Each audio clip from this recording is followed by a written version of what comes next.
uncomfortable being there, but it's a nice feeling. Mm-hmm. And, I like that feeling of awe that I have for our planet. And as you're thinking about life code, what you should be thinking of is every creature on Earth until last year was made of 4 base pairs of DNA. So every mosquito, every plant, every orange, every sheep, every human being was made of these 4 base pairs.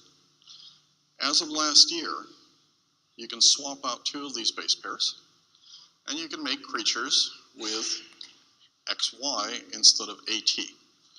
And what that means is you suddenly create a parallel evolutionary track which potentially can make viruses or plants or animals that mate with nothing on Earth, that evolve on a completely parallel structure.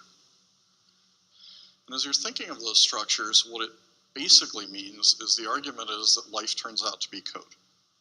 And so in the same way as you code with ABCs, in the same way as you code with 1s and 0s, you code with life.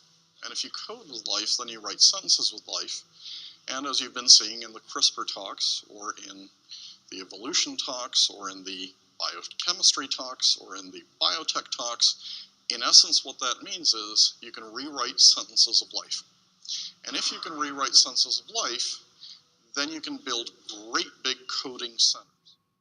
And that's completely changed biology, right? Because if you think of biology and how it was practiced, 30 years ago, you had a whole series of biologists with microscopes, you had a whole series of biologists with little pith helmets looking around for plants, looking at barnacles, looking at fishes. So they were observing stuff, they were cataloging stuff.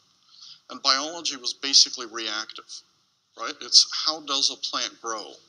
How is this a different species? And they were observing stuff. It was almost an outgrowth of Linnaeus or an outgrowth of Darwin observing a process. And what's happening today is the new biology is proactive. It's not what can I observe, it's what can I make. And when you make things that are alive, that changes the rules of the game in an absolutely fundamental way, because science used to be about discovering, and now it's about creating. So you're writing the sentences, you're not reading them. And in the measure that that happens, what it does is it's flipped evolution completely on its head.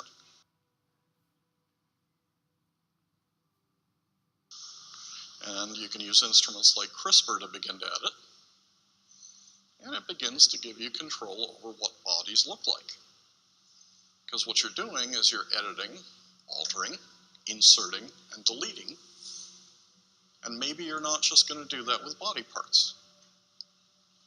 Maybe you're going to start doing that with memories.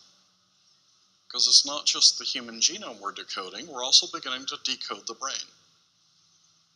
And we're the only species that thinks of how it's programmed, right? No other butterfly sits there and thinks, why am I programmed to migrate from here to here?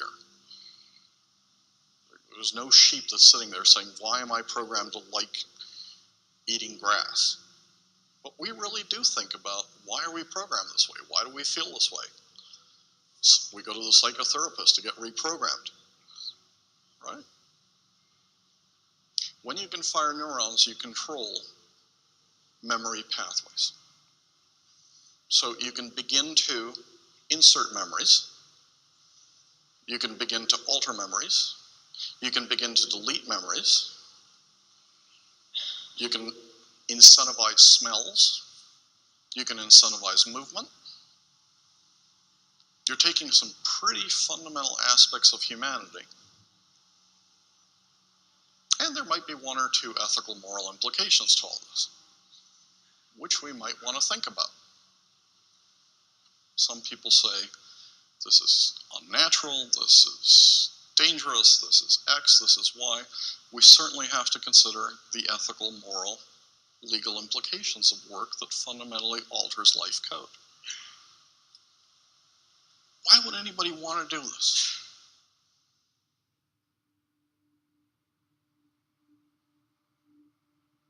Ravi said in the earlier segment, not to play God. And that's really what I wanted to do, wanted to play God. Nietzsche said, if there were gods, how could I bear not to be a god? That's a line that resonated with the person that I was. Kierkegaard said, if I ask you for a glass of water, even if you bring me a better drink, I'll be indignant just because you didn't give me what I wanted, and that's what I really want. Those are quotations that characterize where I was, and the justification that I had erected to be able to play God was rationalism. I had assumed that faith was blind. I had assumed that reason and faith were contradictory. One of my professors at graduate school, John Warwick Montgomery, used to say, whenever you get onto a train of thought, make sure to check your ticket to see where it's going to get you off. And these isms have got tickets that have not been checked. The logical outworking of these is systemic contradiction. And when an idea is contradictory, it cannot possibly be true when two statements are mutually exclusive, unconditioned. So we look at humanism, scientism, and look at the strengths of them. What were the nobler sides of those? They're not ill-willed to start with. But if it is taken, let me put it this way. When you move through the isms going back across centuries, from rationalism to empiricism to existentialism and to postmodernism, all of these, the mistake that was made is that in grabbing the finger of one way of interpreting reality, they thought they were grabbing the fist of reality. These were single ways of testing truth. You're writing about scientism as one of the isms listed here, 7 or 8 that you have. Acquaint us with scientism as it is a god of this world. The regularity of the universe. The fact that the universe does proceed in patterns, in ways that are regular and scientifically explainable. There's no explanation for that if you take God out of the picture. Why would a random universe produce the sort of regularity that we could look at scientifically? However, you have an explanation of that if you have a God who desired relationship with people, who desired to create people into a stable environment where they could find meaning. Einstein said the most incomprehensible thing about the universe is its comprehensibility. Sure. Well, scientism is, the idea that as science continues to explain things, we no longer have any need for God It's 14 as an hours. explanation. And last weekend, I was actually on a debate show, a BBC debate show called The Big Questions. And underlying the whole discussion on that show was this assumption that science disproves God. And if you could have seen me, I was just bouncing up and down on the edge of my seat, trying to get the moderator's attention to let me in to say something, because I think that is such a grave misconception. This is what I would have said if they had come to me. When you think about science and God, arguably the two most significant scientific discoveries in all of cosmology in the last 100 years point strongly to God. One, that the universe has a beginning. And if it has a beginning, then there had to be something that got it started, that gave it that beginning. Not only do I think that science doesn't disprove God, but I actually think that only God proves science.